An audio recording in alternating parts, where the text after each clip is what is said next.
scary music just freaks me out. Something about it just freaks me out. I love it. Welcome back to the Mind Poppers podcast with your host, Adam O Reilly. You're very welcome back to The Void.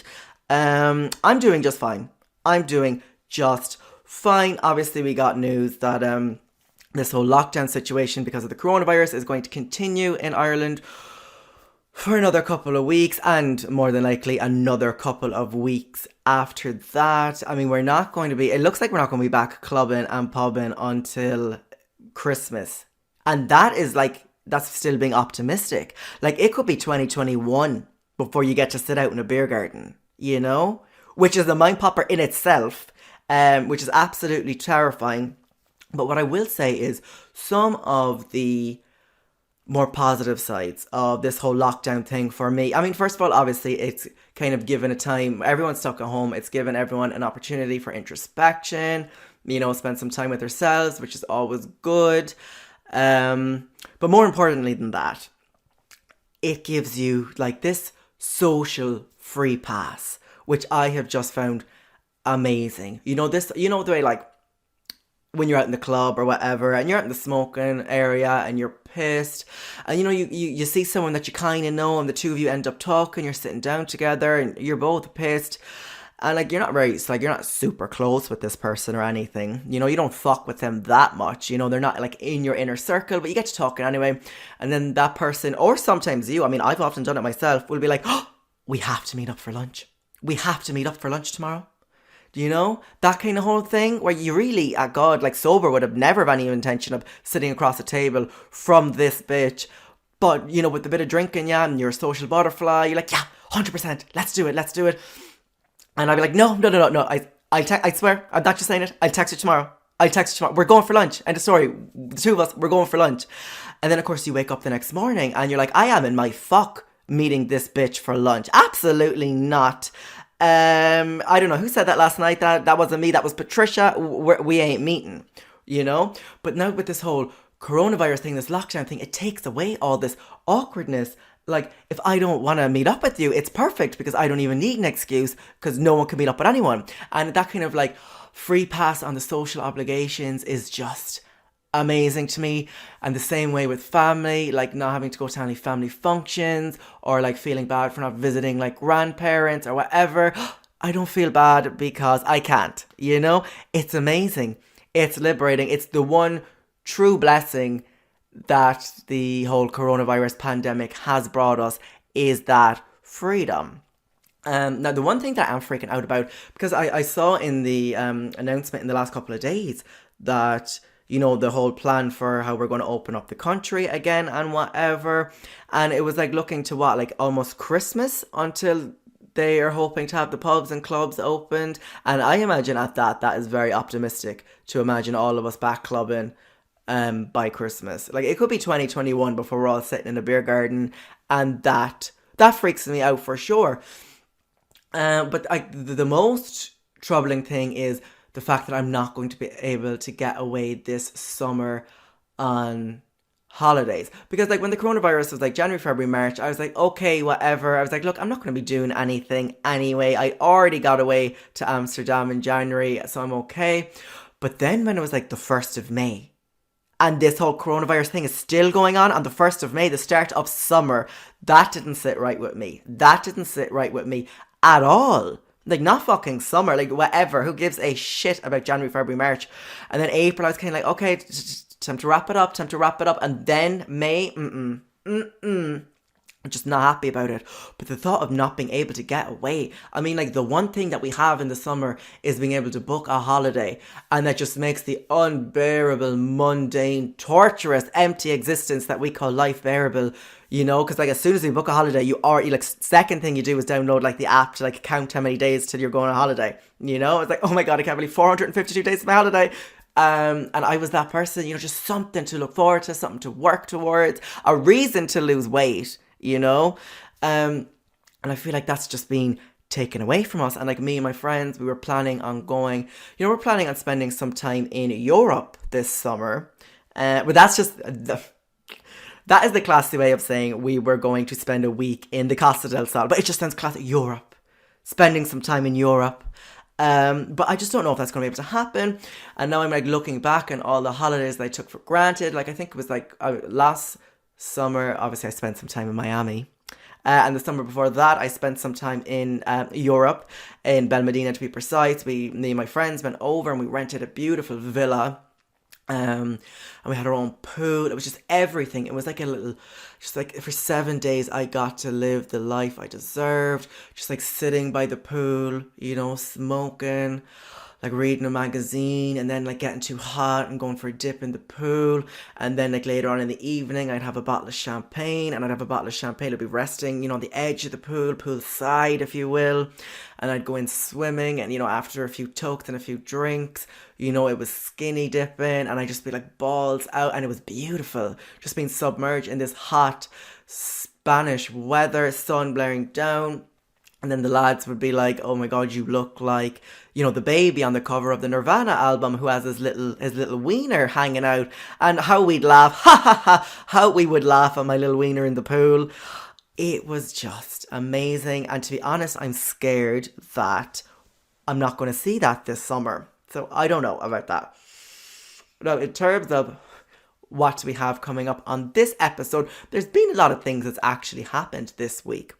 A lot of weird things, a lot of mind poppers that I just came across and had me thinking and had me looking into stuff that just caught my interest. Now, we have everything on this episode from aliens, UFOs, Church of Scientology, and even the Kardashians. Yes, that's just how we do. We do like a little bit of trash in the show. Let's move on to the first mind popper of this evening's episode. And we are going to the United States. I know, what possible mess could the Yanks be dragging us into now? Well, a couple of days ago, the US government, to be more specific, the Pentagon, released 3 videos of what they are calling UFOs. But what they're actually calling is unidentified aerial phenomena, or UFOs as they were known, that were caught by infrared cameras by the US Navy. Now, the weird thing, and you can go and, it's covered by all the news outlets. In fact, when they uploaded the videos, officially uploaded the videos a couple of days ago, it was, trending on Twitter, hashtag aliens exist. And basically what the US government said about these, 3 official videos of the UFOs is that they don't know what they were. They still don't know what they are. The way these crafts were moving in the air, it's not a technology that we've seen on Earth. It's a propulsion system that just defies what humans know about the laws of physics and gravity and all that. So they're basically out there confirming alien life or a superior intelligence, which to me is crazy. It is a mind popper for sure. But I guess the whole thing is the videos have been out for a number of years. So you may have already have seen these videos. That's the thing. I think one of the videos came out in 2004 and another in 2017 and another in 2018, have been circulating the internet for quite some time. So the thing is, it's why now? Why now is the US government, the Pentagon, coming forth and officially releasing these videos and confirming that they are in fact UFOs or unidentified aerial phenomena? I don't get it. Why? Because these videos were out there, and so are hundreds of thousands of UFO videos. We've all seen countless number of videos claiming to, have footage of UFOs on the internet. So, I mean, the US government could have easily have just let those videos get lost in that sea of all this footage and no one would ever blink an eye. But for them now to come out and confirm that these 3, independent videos taken by the US Navy, confirm that they are UFOs. I mean, they don't come outright and say, yes, look, we acknowledge the existence of alien life, but they're coming out and saying, okay, we have observed these crafts on our infrared cameras and followed them and pursued them, and we don't know their origin. All we know is that the technology doesn't exist yet here on Earth to produce the kind of crafts that the US government has been observing in the skies. I mean, it's basically the same thing. It's basically the same thing. The US government have come out and said, okay, aliens exist. I mean, we didn't really get a big huge reaction. Like, obviously I said, it was trending on Twitter, hashtag aliens exist was trending on Twitter after the Pentagon released these videos. But I mean, they released it in the middle of a fucking pandemic where we've all become so fucking numb to the news. Like, whatever news is on, we're all so numb to it because, God, it's all we're being fed and fed every single fucking day during this pandemic. But it's just doesn't sit right with me. Something ain't right that the US government now is releasing these videos when they didn't have to. These videos could have gotten lost in the sea of UFO videos out there and would never have, never would have made any difference. Why? Why come forward and say, yes, we have these 3 videos of UFOs? It just doesn't, something don't smell good. If you ask me, I don't get it. Like, what's the game? Because transparency isn't like the objective of the US government. It never has been and never will be, like they could give a fuck, of what you know and what you don't know. So that's why, to me, there has to be some sort of ulterior motive, to like say that, like, okay, we have seen UFOs and we don't know what they are either. Like, it doesn't make sense. I'm like, is it a distraction? Are they preparing the public for something? Like, they basically confirmed that alien life exists and nobody gives a fuck. Like, y'all don't give a fuck. They came out and said alien life exists, and all you people, and by you people I just mean all of us in general, seem to care about it. I mean, it trended for a hot minute, sure. Hashtag aliens exist. It trended for a minute, and then as soon as fucking Zayn Malik and Gigi Hadid came out and said that they were knocked up, no one gave a fuck about the aliens, the fact that there is intelligent life observing us. Nobody gave a fuck because Poxy Zayn Malik and Gigi Hadid are coming out with a fucking baby. Who gives a fuck about that stupid baby? Now, in saying that, that baby is probably going to be absolutely gorgeous. Maybe the best looking baby in the world, 100%. I am interested to see how it turns out, 100%. I'm all over it. But while we've just been given the news that, alien life potentially exists and the US government is finally acknowledging it, to then being like, oh, Zayn Malik and Gigi Hadid pregnant, who gives a fuck? Now, what I am grateful for is that we're talking, if anything had to take like the limelight away from the UFOs and alien life, I'm grateful that it was like, say, Zayn Malik and Gigi Hadid rather than the likes of, say, Justin Bieber and that, what is it, the Hailey, is it Hailey the Baldwin, because God, I hate the two of them. I know this is a tangent, but God, I hate the two of them so much. Like, I remember, Justin Bieber, he was obviously one of the best looking people in the world, and he crossed a very fine line in the last like year or two, going from like, this tall, stringy, string of piss, skinny white boy, that looked like he got a drug problem, dark circles under the eye, scrawny, that of course everybody loves.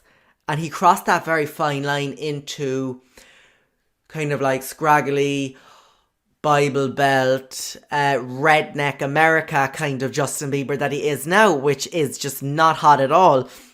And the same with that fucking clown Hailey Baldwin. Oh, when I say I hate her, I hate the two of them. Honestly, I just think that they are trash.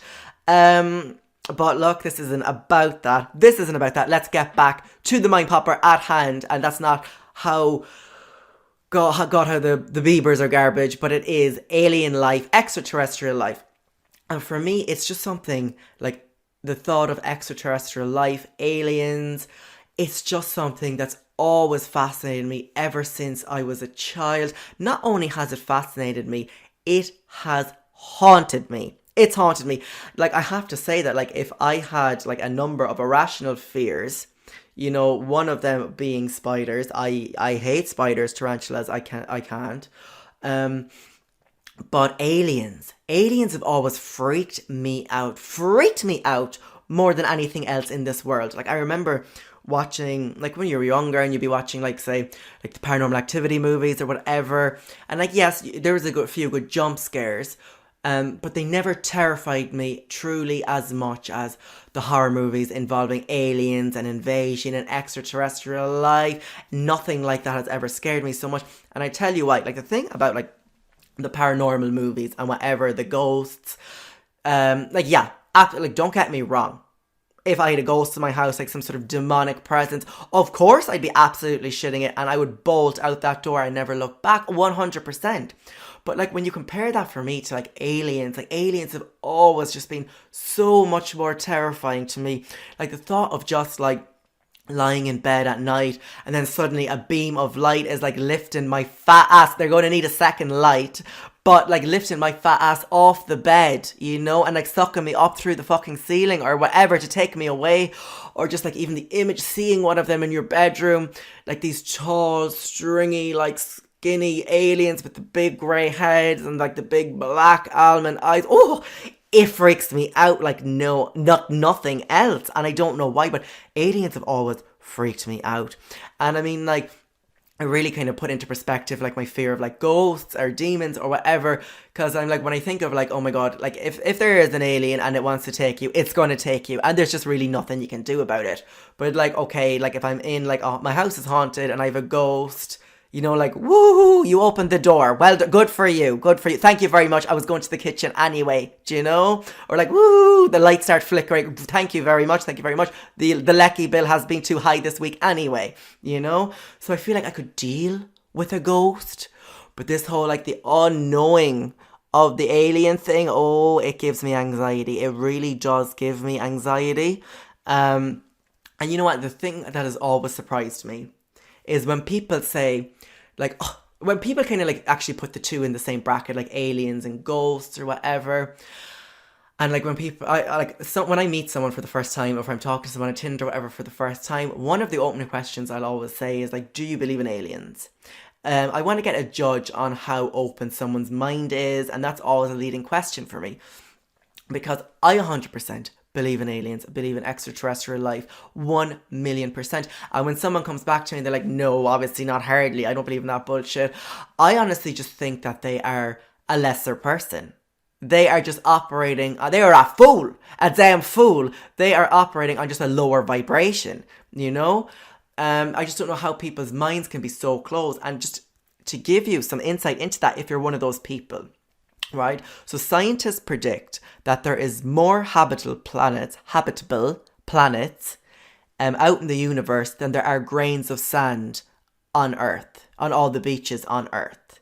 So if you're wondering how many grains of sand we have on all the beaches on Earth, that is 5 sextillion. There is 5 sextillion grains of sand on Earth. Yeah.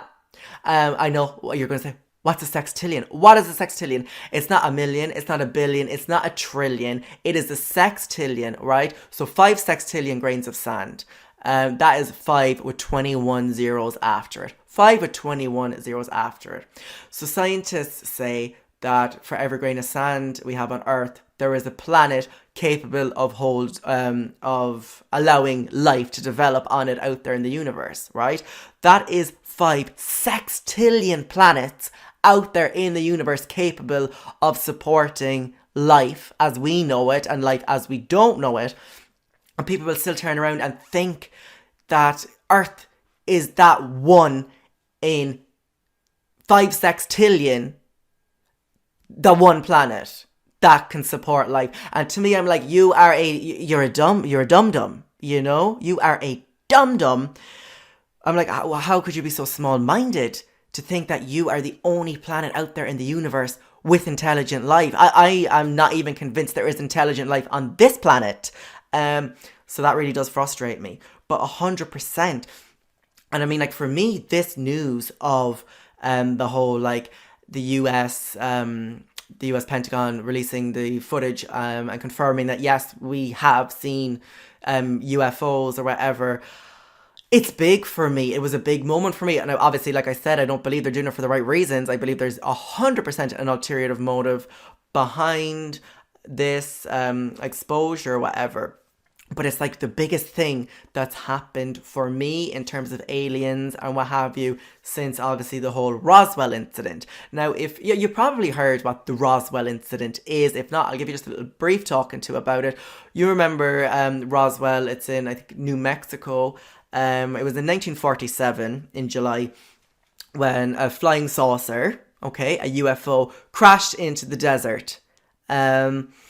And first, when this came out, like, it was in all the papers. You can even look at the RTE archives, and they have reported on it. But it was the kind of first kind of thing where the US government, now keep in mind of 1947, the US government came out and was like, yes, we've recovered a flying saucer of unknown origins, and they didn't say much more about it. Again, then shortly after, they flipped it, saying that it was a weather balloon or whatever. But the interesting thing was, there was a lot of eyewitnesses around, who had seen it or whatever. And there's a lot of fascinating documentaries on the Roswell incident now. But the area base, it was Area 51, one of the army bases. And you could listen to like all these like eyewitness accounts or whatever. And there was one fascinating account from a local mortician in the area.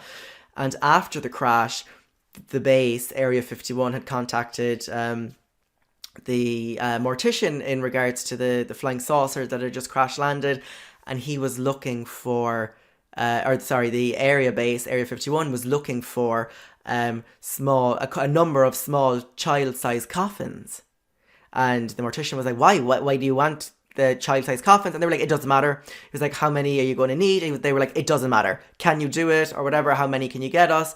And of course that was, added to the whole eyewitnesses, saying, and to the former members of Area 1 who worked there and then came forward later on saying that once the UFO had crashed, that they were actually taking small bodies that were recovered from the craft out that weren't human in origin.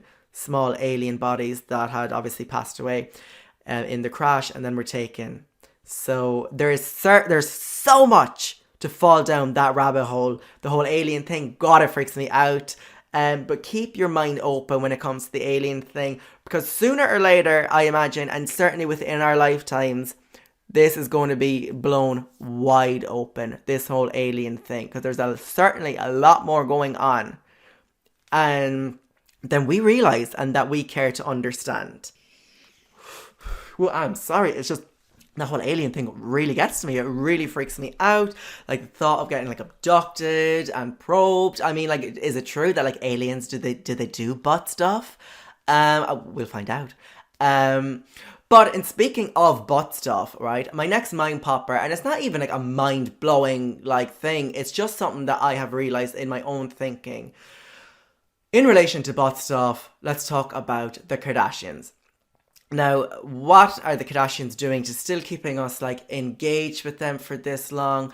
The most recent thing, because I don't follow Keeping Up with the Kardashians. I don't even know if I follow all of the Kardashian family on Instagram and Twitter, but you don't need to be. Because all their actions, all their little dramas, whatever, they really do kind of worm their way into main pop culture. So we're all still consuming the Kardashians, even if we're not directly seeking them out. So the biggest thing that I've observed about the Kardashians as of late is this whole like physical fight between Kourtney Kardashian and Kim Kardashian. And I have to say, like, seeing those two sisters, like, who have like gone through so much together, like cried together, laughed together, like celebrated each other's wins and like, mourned each other's losses, to see those two sisters getting together and fighting, it's just, I love it. I absolutely love it. Absolutely love it. Because let me tell you what, I am completely just gone off the Kardashians. Completely and truly just couldn't be fucked with the Kardashians. Because especially in times of quarantine and stuff, I'm just so sick and tired of clicking on to these like vapid morons like pages and stuff, and just seeing this like gross excessive wealth that they have. It's depressing, and I'm such a eat the rich kind of person. It makes me sick. And the thing is, like, when you click on to like a story, like one of Kim Kardashian's stories on Instagram, you're not going for the laughs, as in, like, you're not going to be laughing, you're not going to be pissing yourself. She's not like just totally so funny and creative. No, you're going to see her be like, hi you guys, so today North is whatever, North is scratching her ass. While she sits in this big multi-million complex, and we're not like going to see Kim Kardashian for her personality. That's not what brings us back. What we're addicted to seeing with like the likes of Kim Kardashian is the excessive wealth, the opulence. Like we want to see how the 1% lives so bad, and then they open up this little gateway to, you know, to us to see paradise, to see what we could have but never will have. And I'm just sick of it, sick of feeding into these people who really have nothing to offer in terms of personality, in terms of content creation. Like, you know, what are they giving us? Absolutely nothing. Nothing at all. And I'm just sick of seeing all the excessive wealth. Like, I'll admit, for the first couple of years, like, yeah, I was totally into it. I love seeing the beautiful houses, the beautiful cars, you know, just how the rich people live. Now I'm just like totally the opposite. It actually just, it makes me feel bad to look at it. It repels me, it repulses me. So obviously then when I saw the video of finally, it was like the Bad Girls Club, you know, finally the Kardashians got exciting, of like Kim Kardashian and Kourtney Kardashian thumping the heads off each other. Oh, it just felt so good. It felt so good. It was just like bam, bam, bam into Kourtney's face. And then Kourtney like starts giving her the low kick and all that, like McGregor, and like smashes Kim's face against the wall. And like half of Kim's like fucking orange makeup is still peeled on the wall. Oh, it was amazing. It was amazing to see. It was like, do you know what? I would like for the Kardashians, like a Hunger Games or like Purge scenario, which is like a free-for-all battle to the death. Oh my god, it just felt really good to see the Kardashians. Like, I'm sick of the whole bitching thing. Sick of the whole bitching thing. Like, Kourtney, why aren't you turning up for filming? Yeah, who gives a fuck? But seeing them get physical with each other, god, that was worth it. That was 100% worth it. All the good feelings from that. But like, I mean, I don't know about the Kardashians at this stage. Just when you thought the Kardashians couldn't do anything to keep our interest, you know, to keep our minds focused on them, you know, they always pull it out of the bag. You know, it was the sex tape that launched like 1,000 careers. It was just incredible, you know, like from one sex tape, and then like they had OJ Simpson, that whole link, like, is it Chloe's father? I mean, they used that storyline for a fucking long time in the show, and then they were like, hey, Rob's fat now, you know, Rob's fat and he's depressed. They stole that for a couple of seasons as well. We were all into that. Scott's an alcoholic. Scott Disick is an alcoholic. We love it. We love seeing him drink and abusing the people around him. We were like, more of that, please. It was just amazing. And then of course they got Kanye West on, who was like, at the time, I know I say at the time, I don't think so much anymore, one of the most influential artists in music.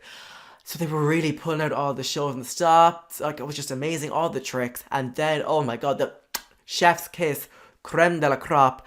Oh my god, when Bruce Jenner announced her transition into Caitlyn Jenner. Like, fuck me. Like, this family got it. They just had it all laid out, didn't they? They had it all laid out, like all the little drama. And then like, it just blows my mind how lucky they were for like to have Bruce on the show for so many years as the main character, and then for him to like to finally decide to start living her truth as Caitlyn. Woo! My god, their minds.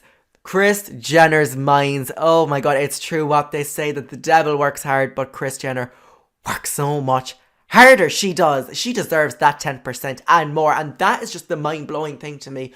How they keep pulling it out of the bag. Like, what's next for the Kardashians? What can they possibly do after like gender reassignments and just like affairs and abuse and like now the physical fights, the robbery in Paris? If you've ever seen the episode of the Kardashians after the robbery in Paris, it is shot beautifully. The cinematography in the episode, like the first episode after that was released in regards to the Kim Kardashians, you know, being held at gunpoint in Paris. Oh my fuck. It deserved an Emmy, an Oscar, a BAFTA, the whole works. And again, like, I don't watch the Kardashians that much at all. really. But if something happens like that really like affects the news, like the whole Kim Kardashian robbery thing, which happened, I don't know, what was it, 2016 or whatever, I would go and like seek out that episode to watch. I wanted to see how they spin it or whatever. And when I tell you, the directors had that edited something amazing. Like they had like the music, the stills, the panoramic views. It honestly felt like I was watching a documentary about the terrorist attacks in 9/11. Honestly, the producers at E handled it with that severity. Oh my god, it was amazing. I remember a couple of years ago, actually, I was doing an internship with RSVP magazine in Dublin. If you haven't heard of them, you're better off. But I was doing an internship with them anyway. And, I was writing a story one day for their website. It was in regards to Kim Kardashian and the Paris robbery. And I had to make it obviously a little bit more clickbaity for them.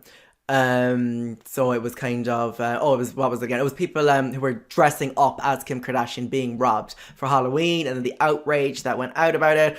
And they wrote, actually it was their most read story of the day, my story about the whole Kim Kardashian robbery costume. And what was my thanks? My thanks was being fired by them. So let's move on from that garbage onto some other Irish garbage, and that is the Church of Scientology. Now, some of you may already know, I didn't know, and that's why it's a mind popper for me, it blew my mind, that there is a Church of Scientology Institute in Dublin. Like, I thought we were just going to leave Scientology to the Americans, because it's to be expected. Ireland has enough of its own problems. We don't need to throw some sort of culty Scientology into the mix. We really just don't. But nevertheless, it's here and actually has been for quite some time. The founder, L. Ron Hubbard, he actually, I think, set up the Irish wing of Scientology, which has now gone on, obviously, to be this big, like multi-billion-dollar like institution or whatever. But he actually set up an Irish branch. I think it's on Marion Street, like 2 years after, and I could be wrong, but I think it was just after 2 years after he founded, started up in America, in the States. Like, why Ireland? Like, why Ireland? Like, we usually just get left out of the drama, but it's here. And look, I'm presuming by this stage we've all heard of Scientology, what Scientology is. It wants to be considered a major world religion, but it's nothing of the sort. It is a cult. It's the only word for it. It is literally a cult. Like the cults you see in movies. We've heard of like all the celebrities being involved in Scientology, and it's a lot of weird shit. Basically, the whole thing is, L. Ron Hubbard has written these books, basically how to like lead the perfect life and how to be the perfect person or whatever. So when you join Scientology, then you actually have to pay to do courses, and like they have like these little baby courses that start off at like $70, which go up to thousands and then hundreds of thousands of dollars, and so on and so on. And you have to like pay to do these courses, to be regarded, as someone who is practicing Scientology. And the amount of money you throw in just goes up and up and up. And if you were like, okay, all these celebrities throwing money at this bullshit, you'd be like, so be it, let them off, who gives a fuck, if they have that kind of money to throw around, leave them off. But the thing is, the vast, like 99% of the people that make up Scientology are just average normal people who have just been like sucked into this cult. And like Scientology burst back into like the news about, I think it was in 2016 again, when Leah Remini, now Leah Remini, I love her, she played Carrie in The King of Queens. She was born into her parents were in Scientology, so she was basically born into Scientology. Her family joined Scientology, the Church of Scientology, when she was only 9 years old. But she only got out of it, like, say, in the last couple of years. She's only left the church in the last couple of years. And she did this TV show, and she ended up winning an Emmy for it. But it was Leah Remini, Scientology and the Aftermath. And it is so worth the watch, I promise you, if you want to see what actually goes on in Scientology. It's fucking crazy. When she left Scientology, they try to ruin her, because that is part of the doctrine in Scientology. It's called like the free pass doctrine, where if someone leaves the church, or if someone on the outside is saying derogatory things towards the church or whatever, or going against church practices, that you have a free pass. You are allowed to do anything within your means to destroy that person. The Church of Scientology, in the doctrine, in the writing, it says, find out what that person loves and destroy it. So it is vicious. And she talked about, when she left the Church of Scientology, she said that the church then tells the family members of that person that you can never obviously speak to your daughter again. That's absolutely forbidden. But these people are so brainwashed. They're like, of course, we'd never want to speak to her again. So Leah Remini has like loads of other survivors of Scientology on the show. And she talks about, how all these people, like people are left by themselves, these people who got out of the cult, but like all their whole family are still in it and stuff. And, they can't, like, they have nobody, they have nothing, like all their money's gone, their family have ostracized them because, that's what the Church of Scientology is telling them to do and all that. It's crazy. And for this like thing to be set up in Dublin or whatever, and the centre in Dublin, the Scientology centre in Dublin, was actually only going broke. It was going bankrupt a couple of years ago. Little do people know. But then it got a big cash injection from the founders over in the States. So now up in Dublin, not only do they have like their little headquarters, but they have like this big community centre. Like, I've never seen it. This is new news to me, but I know it exists. I've seen photos. Like, maybe people from Dublin have seen it or whatever. But my God, we don't need it. We do not need it. And we've never really heard of much of a scandal going on with the Church of Scientology in Ireland like we have in the States. So I did a little digging. I put on my Nancy Drew cape. There was a couple of years ago where all of these like information packs, like study packs on different topics, started appearing in primary schools and secondary schools around the country. And they were, really, really well, and this is quotes from like the teachers and the people working the school, really, really excellently put together, like study packs on kind of like human rights issues, or say kind of like drugs and alcohol issues, these kind of topics that, that are explored in school. So the schools were delighted to be getting, and they were just excellently put together, excellent pieces of information is what the teachers were calling them. And they would come from like groups called like, I can't remember what they were called, but it was like, the Humanist Organisation of whatever. It was never like from the Church of Scientology Dublin. They always went by these shell names when delivering these information packs to the schools. So a lot of the schools then started like, teaching the students this stuff. And then a couple of teachers had copped on, and they'd actually recognized the names of these organizations, like the Humanitarian Society for whatever. They recognized them as they were shell companies, they were shell names for the Church of Scientology, because they'd seen it then being used in other aspects where those same names are being used. And at first glance, the teachers were saying, oh, this stuff is really good, it's really informative. But when you actually read it and looked into it, you could see that they had the Church of Scientology doctrine embedded in the whole thing.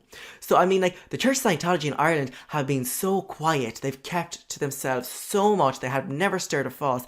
But all this time, they've been sending, like, their doctrine, their texts into schools to young people, for it to be taught to young people using like fake aliases. And all this time, their doctrine has been taught in Ireland. And we never even fucking knew about it. Like, all that shit I was learning in school, and I did not know, it was from the Church of Scientology at all. I mean, I don't even like the church, never mind Church of Scientology. And in saying that, I was an altar server. As some of you know, I was an altar server, and let me tell you, it was not a good time. There was this one priest that I hated. And to this day, I still hate his guts. One of the local parish priests, because I was an altar server, and I was altar serving with my best friend Mark at the time. And I was only kind of doing it because it was like just something fun to do, the two of us. But God, let me tell you, these Alterservers are vicious. Everyone wants to be top Alterserver. Absolutely everybody wants to be top Alterserver. And those albs, that's what those white flowing gowns are called. They just do no favours. They do no... And I was a heavy kid as is. But like, I know I'm going on a tangent, but one of the main roles as the Alterserver was to hold the Bible for the priest during Mass. Like, hold the book up for him so he could read it to the congregation, you know? Because the lazy bastard was incapable of holding his own fucking book, apparently. But yeah, so it was always his favourite Alterserver, and then it was never me. It was never me. He'd like come down, like, you know, to us, like, while we were backstage, I'm a performer, but he'd come backstage and like, who will I have hold the Bible today? Will it be Adam? Will it be Mark? Will it be Kyle? Or will it be Kira? It was never Adam. It was never Adam. He'd love to like hover over me. He'd be like, will it be Adam who holds my... It will be Mark. We'll go with Mark today. It was always that kind of thing. And looking back now, obviously, I'm like, fuck your book. Obviously, you know, I would have slapped that book out of his hand. At the time, of course. So obviously, I've just never been able to forgive that. And I never will. But the Church of Scientology thing, it does freak me out. Like, what are they doing up there? I don't know. I don't trust it. Like the Church of Scientology in Ireland, I don't trust it. Like, what Irish celebrities as well would be involved in the Church of Ireland? Like Vogue. Who gives a fuck if Vogue Williams is in anything? God, it's just, you know, the thoughts of like this whole, like, imagine if there was like this culture of like Irish celebrities, you know, that were in, they'd all be kicked out. They'd all be kicked out because no Irish celebrity is following the Church of Scientology doctrine. And like, imagine having blogger Claire Balding, you know, join the Church of Scientology. They'd kick her out in 2 seconds. 100% because she's dirt. She's dirtbird and scumbag. So they're not going to keep like Irish things in. So I think they were like, why bother with the Irish celebrity things? Because there just ain't a whole... And no one wants to deal with Bono as well either, you know? No one wants to deal with Bono. So I guess there isn't like this whole big Irish celebrity culture within Scientology like there is in the States, which is unfortunate because it would have been interesting. But some of the still active members of the Church of Scientology, as far as we're aware now, of course, you have to keep in mind there's going to be so many celebrities. So many celebrities. Like I'm sure that we'd be shocked to know that are in Scientology or involved in Scientology. But of course, they keep under the radar. The ones that we know who are involved in Scientology still to this day is Kirstie Alley. Okay, used to love her. If you don't know her, she was like that American actress who was like famous for being fat and then not being fat. You've Nancy Cartwright, very disappointing. Nancy Cartwright is the voice of Bart Simpson. She's a member of Scientology. Elizabeth Moss, get this. Elizabeth Moss, okay, is that crackhead looking white woman from Handmaid's Tale. You know, the story about like how all these women are just used as like reproductive thing and it's like dystopian society. Yet herself, she is involved in a cult. It's very meta for sure, but it turned me off the Handmaid's Tale. I'm not supporting it. I'm not into it. John Travolta, which you could have guessed. There was something not right with him. And then, oh my God, you know who else is in Scientology? Laura Prepon, you know? She was the hot one from that 70s show. And then wasn't she playing like, what was her name? Alex. Remember Alex in Orange is the New Black, Piper's girlfriend? Yeah. There is a lot of people in Scientology. You know, the thing about Scientology, it is very destructive, apart from like breaking up families and, you know, basically stealing people of all their hard-earned cash. It's very divisive in terms of like, you know, you're not allowed interact. They have a thing called a tone scale, which basically categorizes every single person in terms of who's living a perfect Scientology life, and anything beneath that then you're not allowed to associate with, even if they're your family. Doesn't matter if they're your child. Like if you have a gay child, they on their tone scale they have LGBT people, so gays, lesbians, trans, bis, what have you, they have them on the same measurement as pedophiles and murderers and all that kind of thing. So it really does destroy lives. But I guess in saying that, I mean, aren't all, because you know me, I'm very, very anti organized religion. Always have been. ever since father wouldn't let me hold the damn book. But I'm, in seriousness, I am very anti-religion. And I guess, is Scientology basically just doing what all religions are doing? Except, it was easier to create religion, of course, a couple hundred years ago. Because, we would believe anything. We thought the earth was flat, We thought when the sun went down every night, we were going to die. So I can understand, how people bought into it then. But buying into it now, because, the Scientologists don't even promise you an afterlife or anything like that. They don't offer you, an answer like that. Scientologists don't believe in a God. They don't believe in hell. They don't believe in a heaven. When you're dead, you're dead. So I'm surprised that so many people are buying into this. But I guess if you look at Ireland and, Catholic Ireland, we know as a nation, as a country, what it's like to live in a cult and what it's like to live in the aftermath of a cult. We know that because first of all, how divisive it is. Am I using that word right? In how the Catholic Church in Ireland has us all separated and fighting against each other. It has implanted in so many people's heads, negative connotations with homosexuality, being a single mother, being a sex positive woman and all that, using fucking protection, while at the same time getting us to fork out money to pay them, So in a lot of ways, I think can relate to the whole coming out of the whole cult kind of a thing, 100%. Me particularly, I was in the cult, okay? I was the Alterserver. I was bringing bitches in. I learned Latin for those bitches. So I don't know. It's just shocking to me that we actually have Scientology in Dublin. I would really love to go and attend some of the seminars and all that. And if you go there, they hook you up to this thing, and I'm going to tell you if you're lying and all that. They really get in there and deep. And I got too many secrets for the Church of Scientology to start looking into me. But I thought it was interesting as well, just in terms of the whole all these religions essentially being cults. I don't mean to offend anyone by saying that, but when you look at a cult, your stereotypical cult, and then you look at what happens, with religion. It's very similar, and it's just crazy to me. If you look at in the States, especially, back to the Yanks,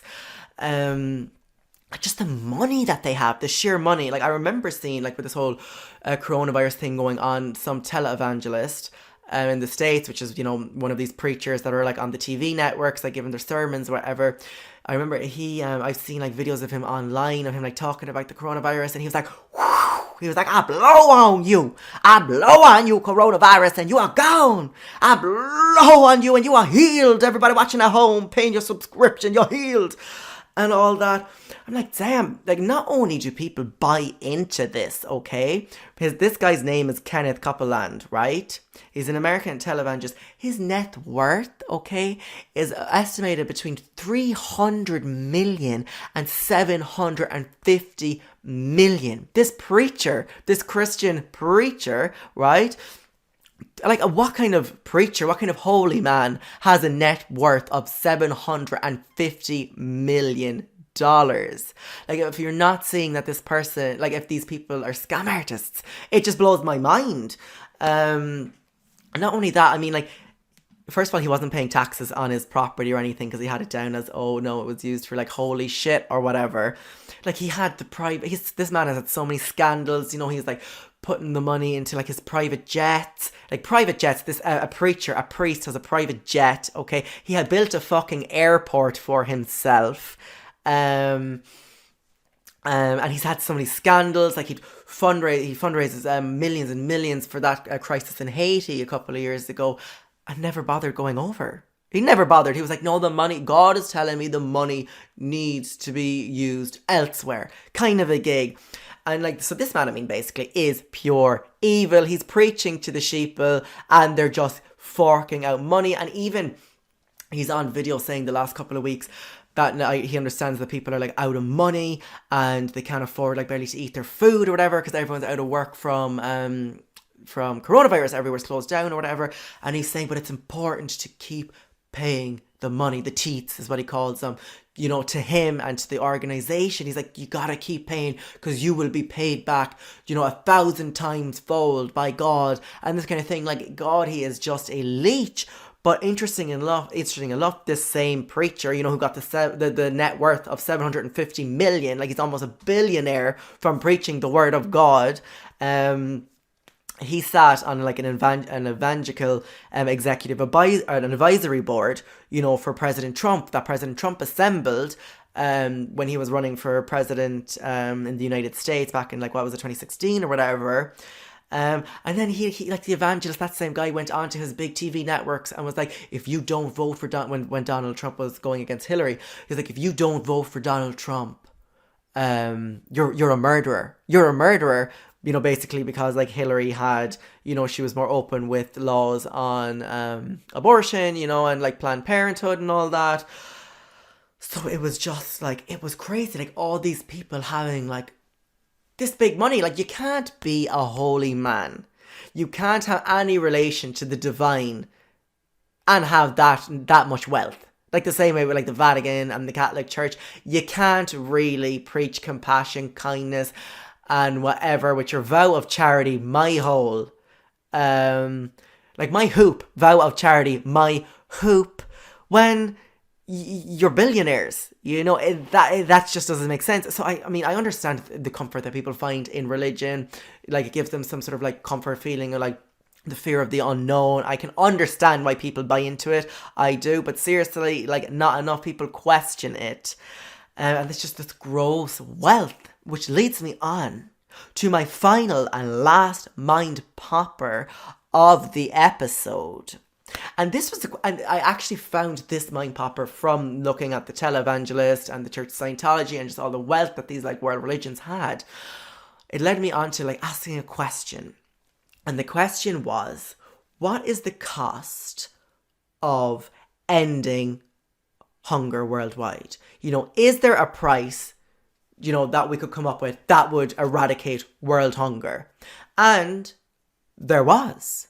Because I feel like for world hunger, for us, like for everyone, like at least in the Western world growing up, like the hungry kids of Africa has almost been like just like a Hollywood backdrop in our lives. Like, we know it's there. I mean, how often do we wake up thinking about the starving children in Africa? We don't. We're onto Instagram or wherever. And I'm the very same.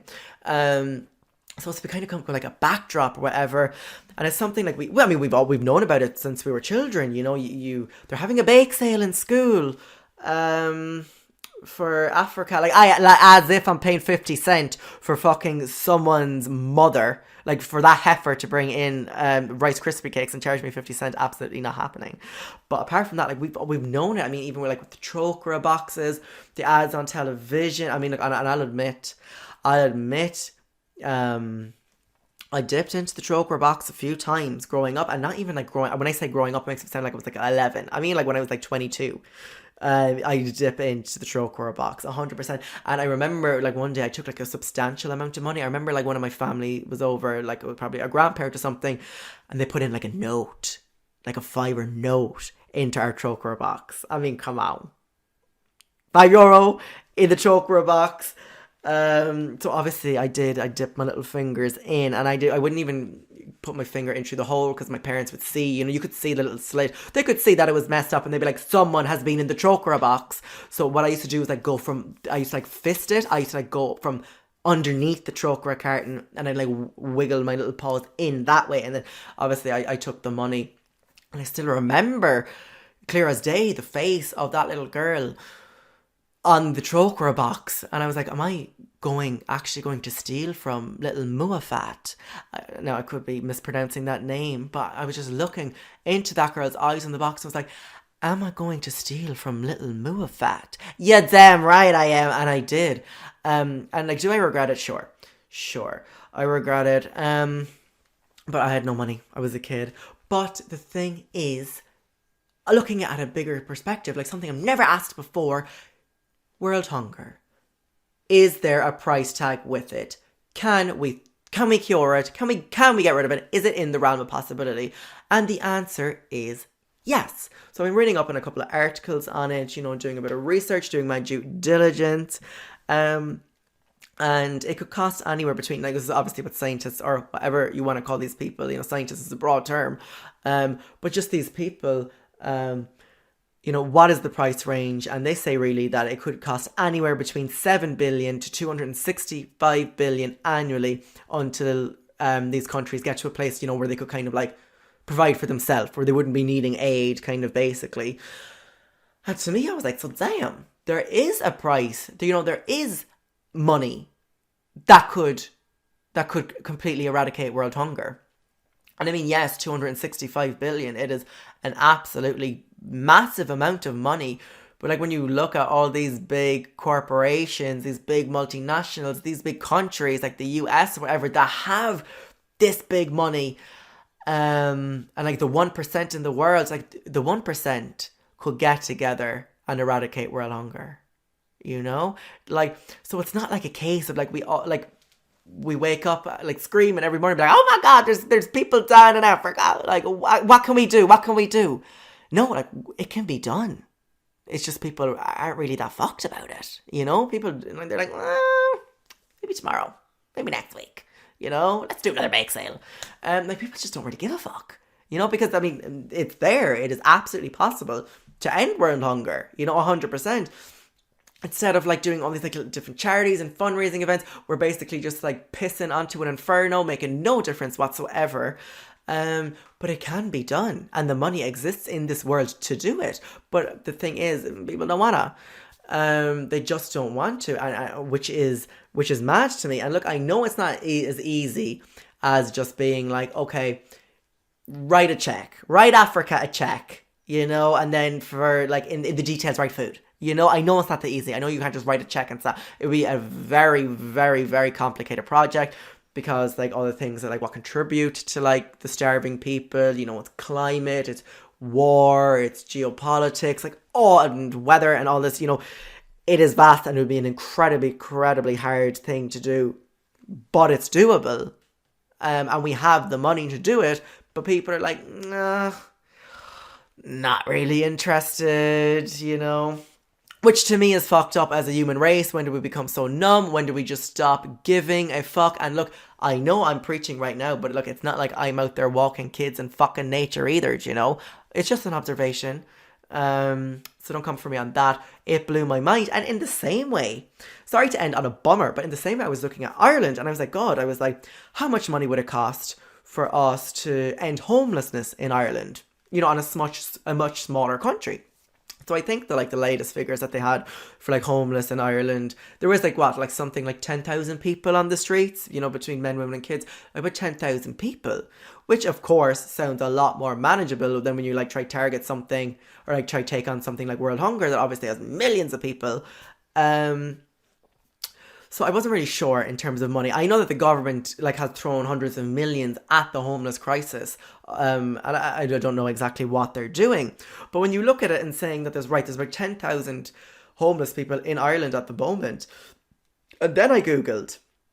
I wasn't getting any direct answers that I wanted. Then I Googled how many vacant houses are in Ireland at the moment. Yeah.